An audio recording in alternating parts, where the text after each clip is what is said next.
Well, it seems a good time to open it up a They're little bit dying, more. man. Let Let's go. Yeah. Go ahead.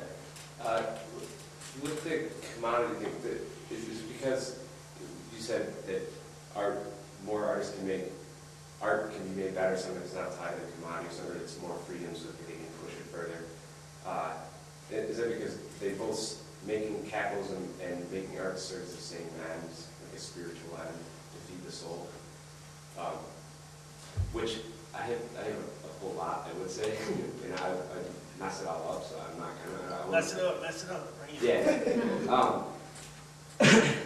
Immanuel Kant talking about, or Kant, or pronounce it, talking about the uselessness of the object being more beautiful once it's useless, and it is because it's ripped from its like practicality, Yes. and so it would.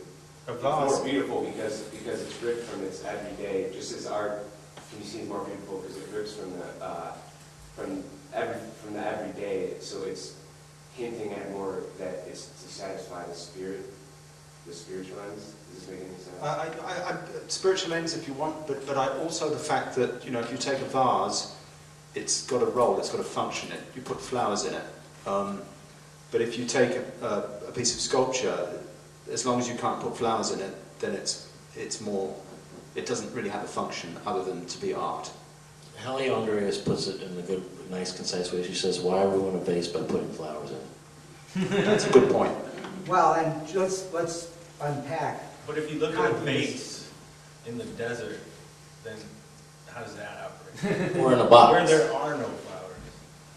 Well, I think if you rip it from its function, in the end, for me, the conversation always goes from that object to the conditions of my own perception, which I think as humans we never really have the time to consider thoughtfully, but objects allow us to do that, to reflect on ourselves, especially if they're separated from utility.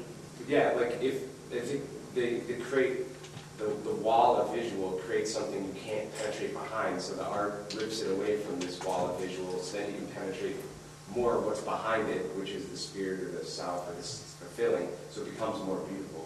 Like ugly becomes beautiful because there's nothing to do with visual, it's spiritual. Well, I'm going to say something. I was going to just say, not wanting to be too pedantic, but there's a slight misreading of Kant here. First of all, Kant, for the aesthetic contemplation, the most sublime form of that is nature, not art. Because art is already overrun with concepts put on it by the creator. Okay? And it was Hegel, really, who retrieved the notion that art was superior to nature because it reveals absolute spirit. And then, formalist aesthetics had to unpack that and give it a material base and blah, blah, blah. But the point of aesthetic contemplation in Kantian philosophy has to do with a honing of a capacity of judgment. And essentially, he wrote 3 critiques. The critique of judgment is just one. Pure reason, practical reason are the other 2. There's truth, empirical truth, cognition, and there's good, the moral. And how do we decide what these things are? We hone our ability to do that through the contemplation through aesthetic contemplation. So let's first, understand that. Before we start getting into putting all kinds of transcendental stuff on top of it.